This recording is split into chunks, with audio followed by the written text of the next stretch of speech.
What's up, YouTube? It's your Huckleberry here. You can call me Huck. Back with another video.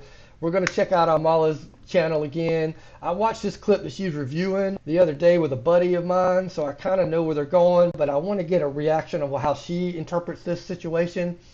So without further ado, let's get into this video and let's see just what's going on here. Let's go. Guys, prepare yourselves. I'm about to show you one of the craziest and honestly most frustrating woke clips I've seen in quite some time, so let's get into it. Yeah, you better. Yeah, she's right. Yeah, you better. Guys, before we get into today's video, please like and subscribe. Today we're going to be reacting to a clip from an interview. Now, this interviewer is named Paula Ramos. She is a correspondent for Telemundo and MSNBC. She's interviewing a pro-natalist couple by the name of Malcolm and Simone Collins. Now, they're pro-natalist, which means they are pro-birth. They're having a ton of babies. They advocate that other people do the same. They want to up the birth rate. Now, they get into a conversation about genetics because of this, and Paula, because she is a woke leftist, wants to make this about race, as so many woke leftists do. And she brings up the topic of the difference in genetics between black people and white people. Now, she believes there is no difference. Let's watch the clip. You've said things like black women are biologically different than white women. Yes, they have different fertility windows. They have a higher rate of fertility complications, 50% But there's higher no rate. scientific evidence to prove that a black woman and a white woman are genetically different, right? Okay. Let's pause for a moment. Let's go ahead and acknowledge something. I'm half black. I'm half white. Do we think there's no genetic differences between black people and white people? Let's have a look at something. Let's each take a look at our hands right now. It doesn't matter what race you are, where you're from, anything like that. Do you think your genetics are different than somebody's with a different skin color than you? Absolutely, they are. Now, Malcolm, of course, brings up fertility windows. He brings up the maternal mortality rate and how there's different complications in birth between different races. There are different diseases we are predisposed to based on our race and our genetics. And the fact that she says there's So she's dropping facts right now, guys, so pay attention because I'm not sure in this video that all this stuff gets dropped. no scientific evidence that black women and white women are different is deeply concerning, especially since she is supposed to be a journalist, an American journalist. Okay. This is like What are you talking about? no. Literally, there are genes that code for their skin color. What, There are genes that... again, this is like government data. This is right? This is the National Institute of Health. This is the American Medical Association. Like there is no scientific evidence to prove that. I think she's a little bit misguided, and I think this is where leftists sort of trip over themselves a little bit. They think to acknowledge any sort of genetic difference is to acknowledge racial superiority or a racial difference that could give way to things like racism against black people. That is not the case. Yes, that's definitely why she's trying to skate the obvious there. Because that's part of their inherent belief, is that if you believe this, you're automatically this. There's no room for discussion there. We are different inherently in our genetics, especially on the basis of race, and that's okay to acknowledge. It's not then an acknowledgement that one race is better than the other or more superior to another. You are just different, and that's a fact. Now, Malcolm, Simone, and Paula, they're all different in their genetics, and there seems to be racial differences between Malcolm, Simone, and Paula. To acknowledge those genetic differences doesn't make you a bigot. Let's keep watching. That's a big problem, right? No, Because there's no scientific and that's why I evidence asked. like IQ differences. Black people are genetically different from other populations. And I'll say that again. There is no scientific evidence to. Where is she getting her evidence?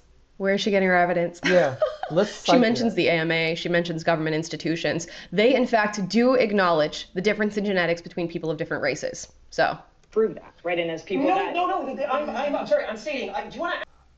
I'm going to take this one step further. Is there a genetic difference between races? While there are subtle generic variations associated with geographic ancestry, like skin color and hair texture, the scientific consensus is that race is a social construct, not a biological reality.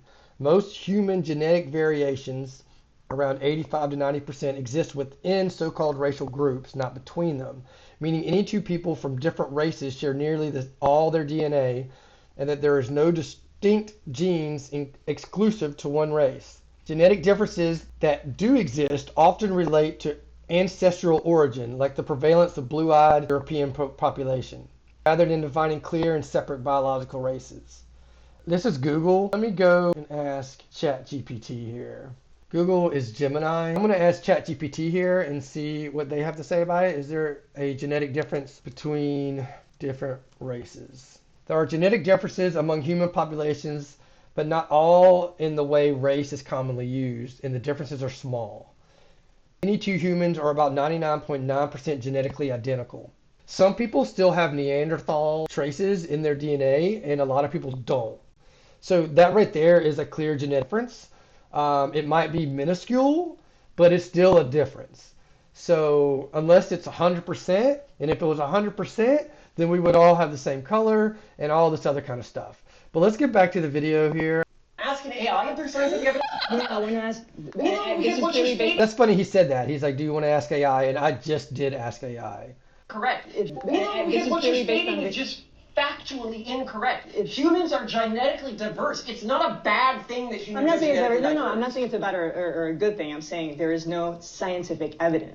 Oh my gosh. I mean, you couldn't be more misguided than this. And I like that he's sort of like jumping out of his skin. You can tell he sort of wants to rip his hair out because he's talking to a brick wall at this moment. This is a prime example of talking to a brick wall. He even says, do you want to go and turn to AI? Like, please, let's go to another source of information in order to confirm this for you before we continue this conversation. Because if we can't agree on the basic fact that there are genetic differences between people of different races, we cannot continue to have this conversation.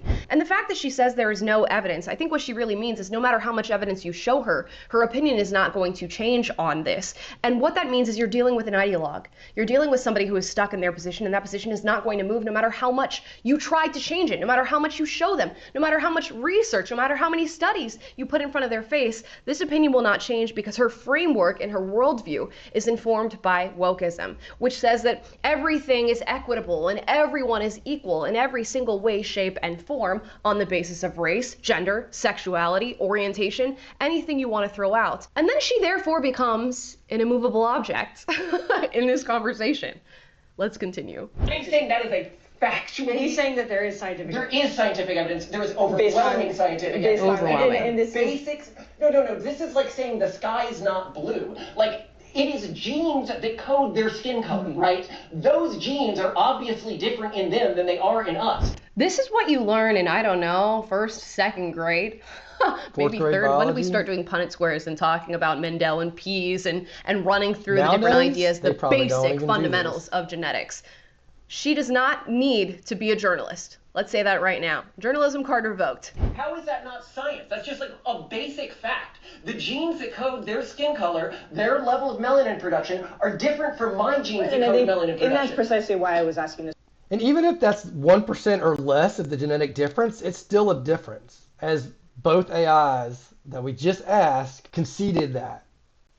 Question because I think for some people that do believe like you that For some people that do believe like you, it's so interesting that she is making this into a moral attack. Let's be honest, that's what she's doing. She is really thinking that this guy is racist, and probably inherently so because of his whiteness. And she's pushing a belief set onto him.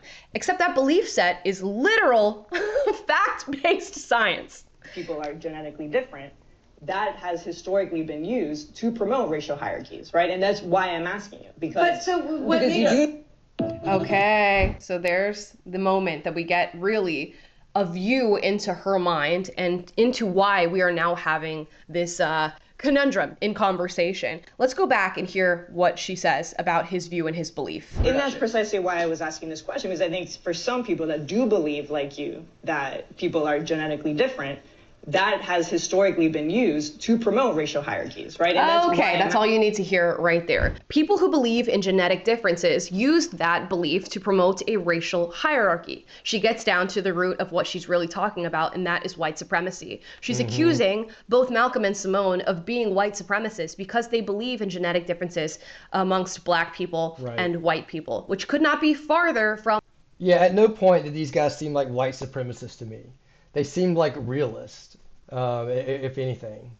the truth of the matter. Of course, you're not a white supremacist for believing, not even believing, for accepting the fact that black people and white people are different. In fact, when we accept the genetic differences between two different groups of people, especially on the basis of race in the medical field, we can start to do research that is catered to those groups of people. You can actually help both black and white people by accepting the genetic differences. And since they're a pronatalist couple and we're talking about having children, the mortality rate for women giving birth in the black community is far higher than that of the white community. So we have to accept genetic differences in order to do research on these issues to hopefully save lives of black mothers who are trying to give birth to children. But if you can't accept genetic differences, that research does go out the window in large part. And be on the So, sickle cell anemia, a severe inherited blood disorder where red blood cells become sticky, stiff, crescent-shaped,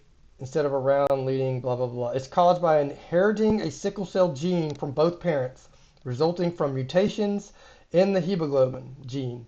Symptoms include intense pain, fatigue, yada yada yada. Causes: genetic inheritance, a recessive genetic disorder meaning a child must inherit a mutated hemoglobin gene from both parents to develop sickle cell anemia. Sickle cell is more common in people of African descent, not because of race, but because of a genetic trait. The sickle cell trait, or SCT, offers protection against malaria, which historically thrived in regions of Africa and other areas like the Mediterranean, Middle East, and India, where the gene also appears. Ancestors from these malaria-prone areas developed the mutation as a survival advantage, making the trait prevalent in populations with those ancestral roots, including many African Americans. Now, it's not because of the race, but it's more because of the region where it was formed. Is that not a difference, biological difference, in genetic makeup from people from those regions and people from, let's say, North America or Australia or, East Asia or something like that? Granted, this might be less than 1%, but it's still a difference. So the fact that she's ignoring science facts to push this narrative without trying to at least concede the fact that there is fractionally a difference is kind of ludicrous to me. But let's keep listening to them all. Look out from here on out, because when you hear conversations about the maternal mortality rate amongst black women, you are going to hear people blame this on racism and white supremacy.